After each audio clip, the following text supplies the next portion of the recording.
Doom v Vamus v Vamus Epicureans. This is the Marvel Epic Collection Podcast One-Shot Edition. I'm your host, Nick Smith, and I'm joined by...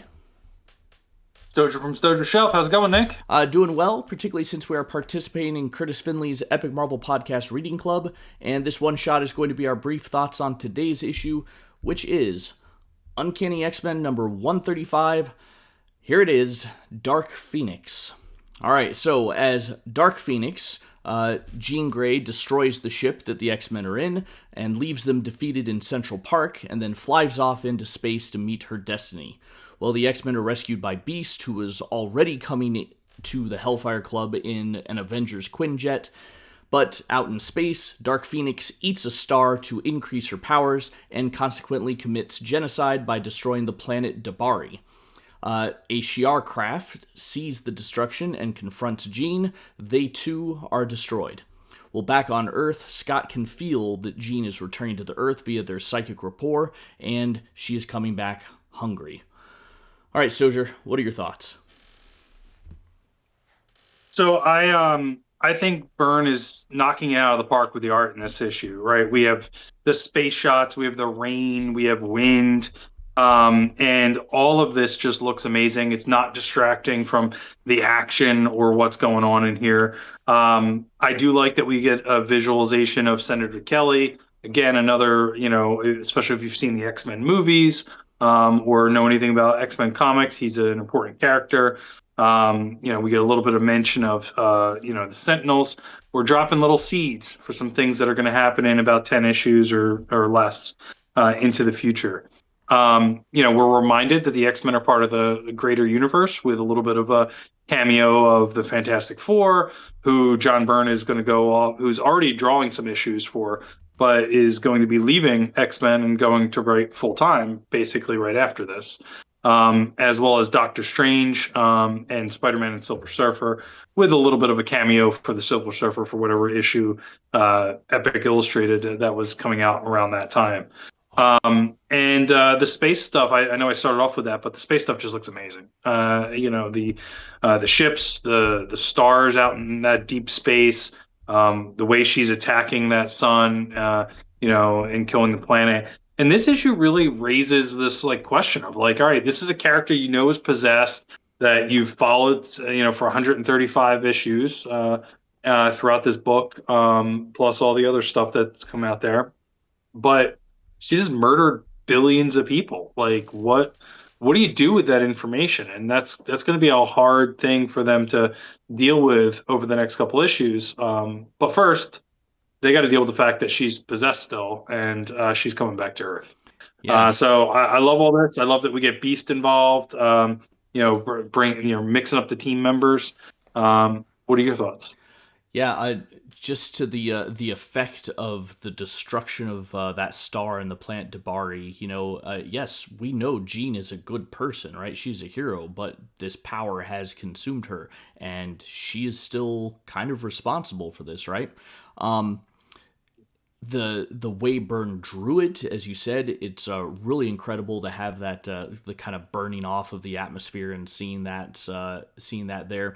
Also, I don't remember where I heard this or saw this before, but that alien race that you see there on Dabari, they've been in Marvel Comics before. They've been on the planet Earth before. In Avengers number 4, when Captain America is resurrected, right? Part of the plot of that was there was an alien who was the inspiration for Medusa because of his wacky hair, and he had a gun that turned people to stone, and the Avengers got turned, all that. He's one of these guys. Oh, really? Yeah, the similarities there. So this isn't just a random alien race. I mean, it is a random alien race, but it's one that has a place in the Marvel universe already. So that's great. And, going back to the art right off the bat here, let me go back to the splash page. Just that the Dark Phoenix being made out in the sky, the title out in the sky. I always love it when artists do this, but the plane of the light and the effect of that, you can see the light going through the buildings of Manhattan. It's incredible. out of context, I think this is a wacky and over-the-top issue. If I had known the X-Men before Claremont took over, and this was my first issue back, I would think that they had completely destroyed the character of Jean Grey with this, right? However, Claremont excels at what is so great about comic book stories, right? As we've been saying, he's laid the seeds for this story for years. We can go all the way back to X-Men number 101 before when the Phoenix rises, right? Even before that, the solar flares that they were tracking back in 98, I think it was, that's 35 issues ago from this one. That's over 3 years in real time building to this story. Now, I don't know if Claremont had this in mind when he changed Jean to the Phoenix. I don't know if that was, and maybe there's something out there that says definitively or not, but still, the story was laid out, it was prepared, and so it doesn't seem like this is a complete destruction of her character. We've seen her grow this way.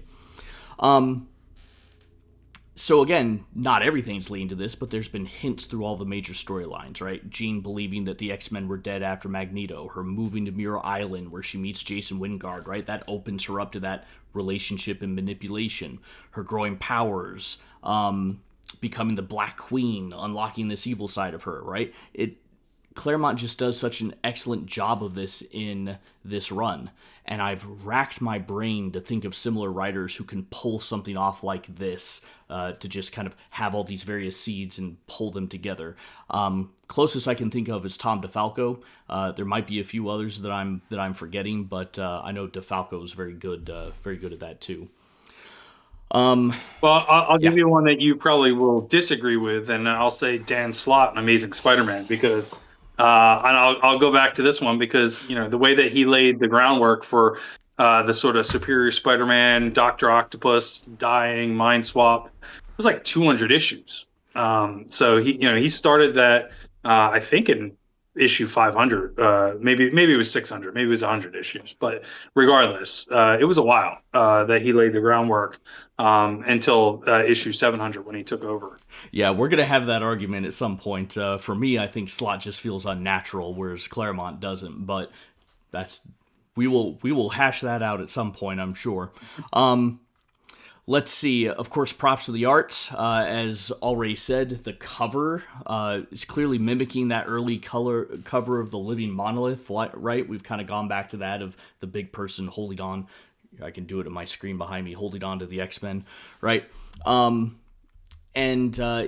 Just all around fantastic issue. And of course, is this the biggest threat the X-Men have ever faced? A woman who consumes a planet? I mean, they didn't fight Galactus. Yeah. No, you're right. I mean, and there's something to argue about how quickly she consumed a sun that, she might even be a bigger threat than Galactus. So yeah, that's true. I mean, Galactus had to set up his machinery. It took him a day to do it, and she just sucks it right up. Yeah. Okay. Big stuff. I'm thinking about it too. Going back to if I had not read Claremont's run and only just started here, I'd be thinking, what the heck are the X-Men doing in space? But Claremont set that up too, right? Going out into space is not so unusual at this point. We've had the alien, Lalandra, the Shi'ar, they've been introduced. They've gone up to the space lab around the sun. It's just super well done. Yeah. I mean, first 10 issues of After Giant Size X-Men, I mean, you had different space battles and things like that up until Cockrum left too, right? Introducing the whole Imperial Guard. So space has been interwoven into the X-Men, and they have a whole omnibus based off of Cosmic X-Men that just cherry picks all the space stuff over the years. So I did not know that. Cool. Well, I have blabbered on. Stojr, any final thoughts? No, I mean, not on this issue, right? Like, so I mean, these are kind of, you read these back to back, right? The only time you're going to read 135 without 134 and 136 is if you were waiting for it monthly or picking up some sort of facsimile edition or something like that. So this is the middle part of a storyline, and you got to turn the page and see what comes next. Yep. Okay. Well, with that in mind, we're going to do that. Again, if you enjoy our thoughts, follow us on YouTube. catch our audio podcasts, we're going to do a full Epic Collection trade paperback once a month, and then these one-shots every day. And, well, I'm looking forward to finishing up this storyline, and we'll do that tomorrow. All right, thanks, guys. Yeah.